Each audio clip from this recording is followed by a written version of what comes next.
పురంధరుడు black Congress president నుంచి AICC అధ్యక్షుడిగా అన్ని బాధ్యతలను నిర్వహించి ఈనాడు మనకు దశ దిశ నిర్దేశం అందించడానికి విచ్చేసిన పెద్దలు శ్రీ మల్లికార్జున్ ఖర్గే గారు ఎన్ఎస్వై నుంచి నేటి వరకు ఓటమి ఎరగకుండా కాంగ్రెస్ పార్టీ క్రియాశీలక రాజకీయాలలో రాటుదేలి కేరళ నుంచి ఈరోజు ఢిల్లీ స్థాయిలో ప్రధాన కార్యదర్శి ఆర్గనైజేషన్ బాధ్యత తీసుకొని వివిధ రాష్ట్రాలలో కాంగ్రెస్ పార్టీని సమన్వయం చేస్తూ సమస్యలను పరిష్కరిస్తూ ఈరోజు మనకు అండగా నిలబడడానికి విచ్చేసిన పిఏసి చైర్పర్సన్ కేసీ వేణుగోపాల్ గారికి, ఉప ముఖ్యమంత్రి వర్యులు మిత్రులు బట్టి విక్రమార్క గారికి, వేదికను అలంకరించిన సహచర మంత్రివర్గ సభ్యులు,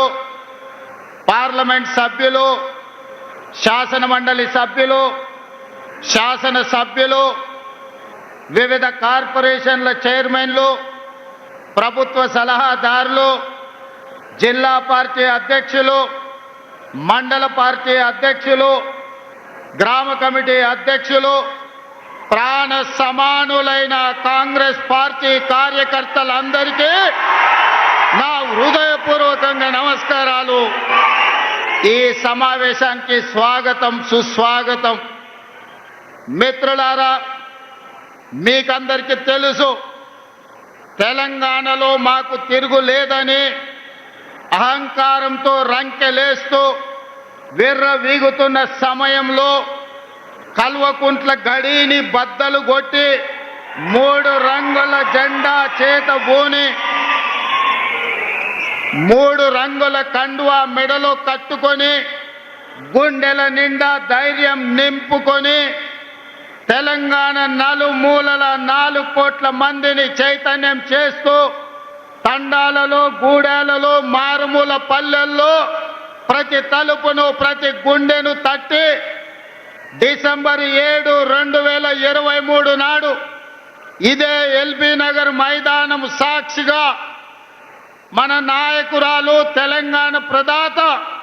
శ్రీమతి సోనియా గాంధీ గారి నాయకత్వంలో, యువకులు రాహుల్ గాంధీ గారి నేతృత్వంలో ఇక్కడనే ప్రజారాజ్యం, ప్రజా పరిపాలన, ఇందిరమ్మ రాజ్యాన్ని ఇక్కడనే మనం ఏర్పాటు చేసుకున్నాం. ఆనాడు మొదలుపెట్టిన మన నడక ఈనాడు తెలంగాణలో నలుమూలల్లో రైతుల విషయంలో కావచ్చు, మహిళలు కావచ్చు, విద్యార్థులు కావచ్చు, నిరుద్యోగ యువకులు కావచ్చు, ఉద్యమకారులు కావచ్చు, అమరవీరుల కుటుంబాలు కావచ్చు, తెలంగాణలో ప్రతి ఒక్కరిని